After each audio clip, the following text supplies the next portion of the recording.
Police প্ৰশাসনৰ ওপৰতো এই সিন্ডিকেট চক্ৰই এদিন হাত তুলিবলৈ কুণ্ঠাবোধ নকৰে। গাহৰি ব্যৱসায় বুলি নকওঁ, মই অকল গুণ্ডা বুলি কওঁ।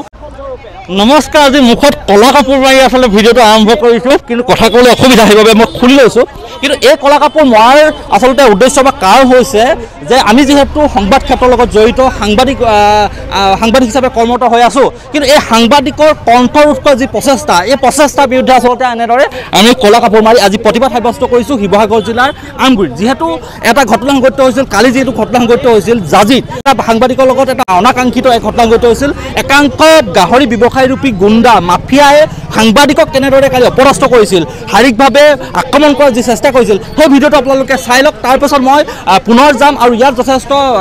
লোক আছে, সাংবাদিক আছে, স্থানীয় যথেষ্ট সংখ্যক সংগঠন আছে, সেইসকলৰ মতামত ল'ম যে সাংবাদিকৰ ওপৰত বাৰে বাৰে কিয় এনেকুৱা ধৰণৰ আক্ৰমণ বা নিগ্ৰহণ আৰম্ভ হৈছে। প্ৰথমতে আপোনালোকে ভিডিঅ'টো প্ৰত্যক্ষ কৰি লওক।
আপুনি কাগজখন পঢ়িছে নাই?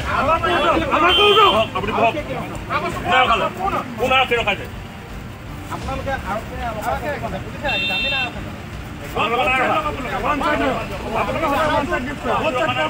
আমি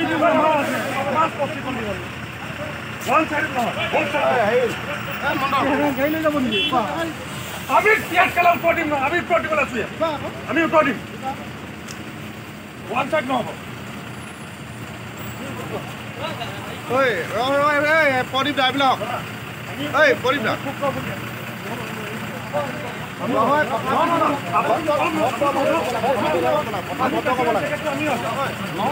জাজিত যি ঘটনা সংঘটিত হ'ল, এই ঘটনাৰ বিৰুদ্ধে আজি যিহেতু শিৱসাগৰ জিলাৰ আমগুৰি নগৰৰ মাজমজিয়াত সাংবাদিকসকলে আজি প্ৰতিবাদ সাব্যস্ত কৰিছে। মুখত ক'লা কাপোৰ মাৰি তেওঁলোকে আজি প্ৰতিবাদ সাব্যস্ত কৰিছে। যি সাংবাদিকে আচলতে ৰাইজৰ অভাৱ অভিযোগ বা বিভিন্ন সমস্যাৰ আজিলৈ ৰজাঘৰীয়া দৃষ্টি আকৰ্ষণৰ কাৰণে সদায় চেষ্টা কৰি আহিছে, সদায় প্ৰতিটো কোনোবাই যদি মাতে কিবা এটা ঘটনা সংঘটিত হয় সাংবাদিকসকল দৌৰি যায়, সেই সাংবাদিকসকলে আজি কিন্তু নিজে সংবাদ শিৰোনামা দখল কৰিবলগীয়া হৈছে। এটা কাৰণে যে সাংবাদিকৰ আজি নিৰাপত্তা নোহোৱা হৈছে। সাংবাদিকৰ ৰাজপথত আচলতে যোনে যেনেকৈ পাৰে আচলতে গালি পৰা বা আক্ৰমণ কৰাৰ দৰে ঘটনা সংঘটিত হৈছে। এই ক্ষেত্ৰত আচলতে অতিকৈ আমি আজি লজ্জা অনুভৱ কৰিছোঁ বা আমি নিজকে আচলতে খুব হীনদৰে অনুভৱ কৰিছোঁ যে সাংবাদিকৰ এই অৱস্থাটো কিয় আহিছে। আমি আচলতে আমাৰ নিজৰ দায়িত্ব ভালকৈ পালন কৰিব পৰা নাই নে কিহৰ কাৰণে হৈছে। আচলতে এই গোটেই সমগ্ৰ কথাখিনি আমি পাতিম। এই কথাখিনি আচলতে আজি যিহেতু প্ৰতিবাদ হৈ আছে, মই প্ৰথমতে প্ৰতিবাদৰ যিখিনি প্ৰতিবাদৰ দৃশ্যখিনি মই আপোনালোকক দেখুৱাইছোঁ। এনেদৰে মুখত ক'লা কাপোৰ মাৰি শিৱসাগৰ যি গ্ৰাম্য সাংবাদিক সংঘৰ আৰু ই মিডিয়া এছ'চিয়েশ্যনে এনেদৰে প্ৰতিবাদ সাব্যস্ত কৰিছে। মই আপোনালোকক দেখুৱাই আছোঁ এই গোটেই দৃশ্যখিনি। তাৰ লগে লগে মই প্ৰতিবাদকাৰী সাংবাদিক আছে, সেইসকলৰ লগত মই কথা পাতিব চেষ্টা কৰিম। আচলতে সেইজন আৰক্ষীক তেওঁলোকে বিহিত ব্যৱস্থা গ্ৰহণ কৰিব। আমি এই মুহূৰ্তত ক'ব বিচাৰিছোঁ শিৱসাগৰ এছ পি বিষয়াজন অসমীয়া নহয় নেকি?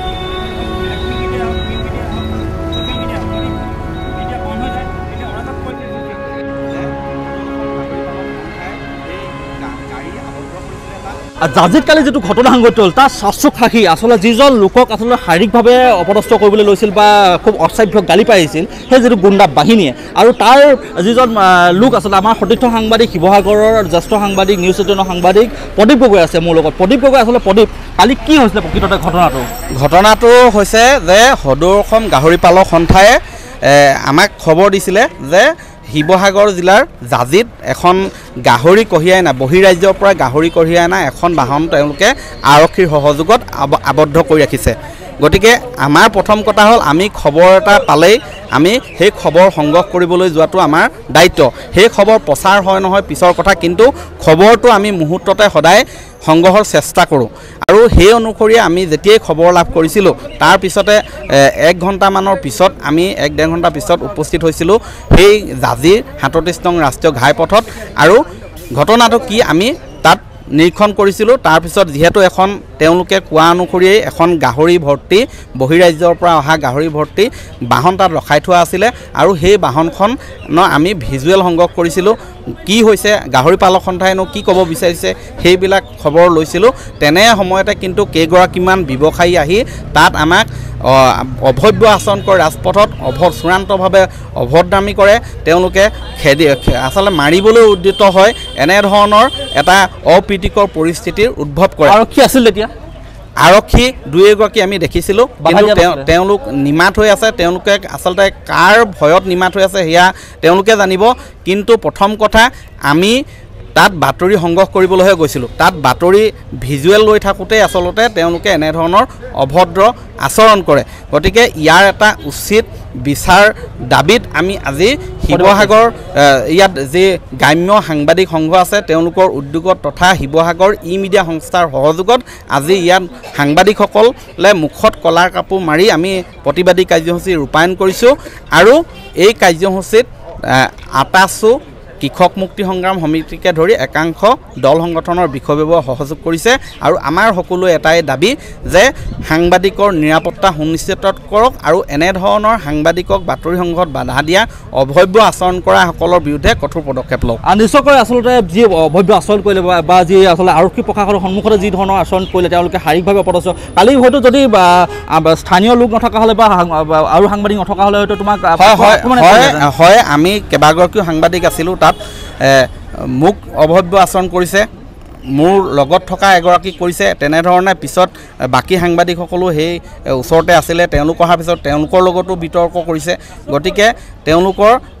গুণ্ডাৰাজ মাফিয়া গুণ্ডাৰাজ বুলি ক'ব লাগিব তেওঁলোক কিন্তু খৰ্গগ্ৰস্ত হ'ল কিয় সেইটো প্ৰশ্ন আমি ভিজুৱেল সংগ্ৰহ কৰিছোঁ বাতৰি কৰিছোঁ শিৱসাগৰ যি গাহৰি পালক সন্থা আছে তেওঁলোকে যি ভাষ্য আগবঢ়াইছে সেয়া আমি প্ৰচাৰ কৰিছোঁ কিন্তু তেওঁলোক খৰ্গগ্ৰস্ত হোৱাৰ কাৰণ কি সেয়া কিন্তু ৰহস্যজনক তেওঁলোকৰ আমি সেই মুহূৰ্তত নামো জনা নাছিলোঁ নামো উল্লেখ কৰা নাছিলোঁ তাৰপিছতো তেওঁলোক নিজেই আহি ধৰা দি খৰ্গগ্ৰস্ত হৈ পৰিলে গতিকে ইয়াৰ অন্তৰালত আৰু বহুত কিবা কিবি থাকিব পাৰে তাৰো এটা তদন্ত হওক নিশ্চয়কৈ অতি তাৎপৰ্যপূৰ্ণ কথা যে তেওঁলোকৰ বিৰুদ্ধে কোনো ধৰণৰ আচলতে অভিযোগ পোৱা নাছিল বা মাত্ৰ সাংবাদিকে বাতৰি সংগ্ৰহে কৰি আছিল কিন্তু এই অকল কিয় আচলতে খৰ্গগ্ৰস্ত পৰিলে জ্যেষ্ঠ সাংবাদিক ধ্ৰুৱজ্যোতি ভট্টাচাৰ্য আছে সাংবাদিকৰ নিগ্ৰহণ বা সাংবাদিকক কিন্তু ৰাজহুৱাভাৱে অপমান কৰাটো খুব সহজলভ্য হৈ পৰিছে এতিয়া অসমত হয় যদি এইটো আচলতে বৰ দুৰ্ভাগ্যজনক কথা সৰতে বিভিন্ন ধৰণৰ মহলে সাংবাদিকসকলক আক্ৰমণৰ লক্ষ্য কৰি লয় আচলতে নিৰস্ত সাংবাদিকসকলৰ ওপৰত তেওঁলোকে বীৰত্ব প্ৰদৰ্শন কৰিবলৈ যিটো ঘটনা কালি সংঘটিত হ'ল কালি আচলতে বাতৰি সংগ্ৰহ কৰিবলৈ যোৱা সময়তে গাহৰি ব্যৱসায়ী বুলি পৰিচয় দিয়া একাংশ লোকে সাংবাদিকসকলক আক্ৰমণৰ লক্ষ্য কৰি লয় আৰু আমাৰ সতীৰ্থ সাংবাদিকক শাৰীৰিকভাৱে প্ৰহাৰ কৰিবলৈ উদ্যত হয় লগতে অশ্ৰাব্য গালিগালাজ আছেই অশ্লীল গালিগালাজ তেওঁলোকৰ আমি এটা কথা সুকীয়াই দিব বিচাৰিছোঁ যে আচলতে আমি সাংবাদিকসকল যদিও নিৰস্ত্ৰ কিন্তু আমাক আচলতে আক্ৰমণৰ লক্ষ্য কৰি লোৱাটো উচিত হোৱা নাই আৰু এয়া আচলতে তেওঁলোকৰ বাবে এটা আমি সকিয়নি দিব বিচাৰিছোঁ যে ভৱিষ্যতে এনেধৰণৰ কাম কাজৰ পৰা বিৰত থাকে লগতে আমি প্ৰশাসনকো দাবী জনাইছোঁ যে তেওঁলোকে গোটেই বিষয়টো এটা তদন্ত কৰক গাহৰি কেনেকৈ আহিছে কেনেকৈ হেৰি হৈছে বন্ধ মানে নিষেধাজ্ঞা জাৰি কৰাৰ সময়ত সকলোৱে জানে 19 নৱেম্বৰত শিৱসাগৰ জিলা প্ৰশাসনে এক নিষেধাজ্ঞা জাৰি কৰিছিল যাৰ দ্বাৰা গাহৰি মাংস কিনা বা বিক্ৰী কৰা গাহৰিৰ ক্ৰয় বিক্ৰয় গাহৰি সৰবৰাহ সম্পূৰ্ণৰূপে নিষিদ্ধ কৰা হৈছিলে পৰৱৰ্তী নিৰ্দেশনা নিদিয়ালৈকে আৰু তাৰ মাজতে বহিৰাজ্যৰ পৰা গাহৰি আমগুৰিৰ মাজেৰে নাগালেণ্ডলৈ গৈছে এইটো সকলোৱে জানে যে নাগালেণ্ডলৈ যদিও গৈছে কিন্তু গাহৰিখিনি আচলতে তাৰ কিছু অংশ আকৌ অসমলৈকে ঘূৰি আহে, যিটো অসমৰ মানে থলুৱা গাহৰি পালকসকলৰ কাৰণেও এটা ভাবুকি। গতিকে গোটেই সমগ্ৰ বিষয়টো আমি ন্যায় বিচাৰিছোঁ আৰু ন্যায় বিচাৰি আজি আমি ইয়াত সমবেত হৈছোঁ। নিশ্চয়কৈ সাংবাদিকে ন্যায় পাব লাগিব, সাংবাদিকৰ নিৰাপত্তা সুনিশ্চিত হ'ব লাগিব। আৰু মোৰ লগত আছে এগৰাকী মহিলা সাংবাদিক, যিগৰাকী আচলতে খুব প্ৰত্যাহ্বানৰ মাজতো কিন্তু সাংবাদিকতা কৰি আহিছে। আচলতে পুৰুষসকলে আমি সাংবাদ ক্ষেত্ৰখনত কেনেকুৱা ধৰণৰ প্ৰত্যাহ্বান দেখিছোঁ, কিন্তু এগৰাকী মহিলা হিচাপে কিন্তু তুমি যথেষ্টখিনি প্ৰত্যাহ্বান নেওচি সাংবাদিকতা কৰি আহিছা। কালি যিটো ঘটনা সংঘটিত হ'ল, সাংবাদিকৰ নিৰাপত্তা ক'ত এতিয়া, তোমাৰ অনুভৱখিনি কি ক'বা? চাওক, এতিয়া আমি সাংবাদিকৰ কৰ্তব্য আৰু দায়িত্ব যেতিয়া একাংশ ব্যৱসায়ী নাইবা মাফিয়াই শিকাবলৈ যায়, তেতিয়াহ'লে আচলতে সেইখন ছবিৰ পৰাই স্পষ্ট হৈছে সাংবাদিকতা কোন দিশে গতি কৰিছে। আৰু এই ক্ষেত্ৰত মই ক'ব লাগিব, কেৱল আচলতে এনেধৰণৰ ব্যৱসায়ীসকলেই দায়ী নহয়, আমাৰ নিজৰ সাংবাদিকসকলৰো কিছু দায়বদ্ধতা আছে। কাৰণ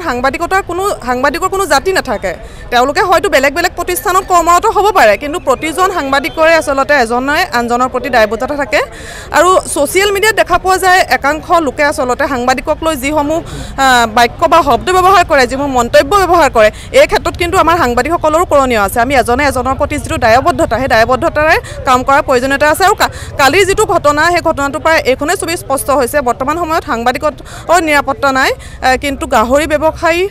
নিৰাপদ। তেওঁলোকক নিৰাপত্তা দিব, কাৰণ তেওঁলোকে প্ৰশ্ন কৰিব পাৰে কোন পুলিচে গাহৰি গাড়ী ধৰিছে। গতিকে সেই বাক্যটোৰ পৰা এটা কথাই স্পষ্ট হৈছে যে সাংবাদিকসকল নিৰাপদ নহয়। তেওঁলোকে সাংবাদিককো ক'ব পাৰে আপোনালোকে কিয় ভিজুৱেল সংগ্ৰহ কৰিছে। গতিকে এইখন ছবিৰ পৰা স্পষ্ট সাংবাদিকতা কোন দিশে গতি কৰিছে। এই ক্ষেত্ৰত আমি প্ৰতিজনে আচলতে প্ৰতিগৰাকীৰ প্ৰতি দায়বদ্ধতা প্ৰকাশ কৰাটো প্ৰয়োজনীয়তা আছে। কাৰণ মই এইটোৱে ক'ব বিচাৰিছোঁ যে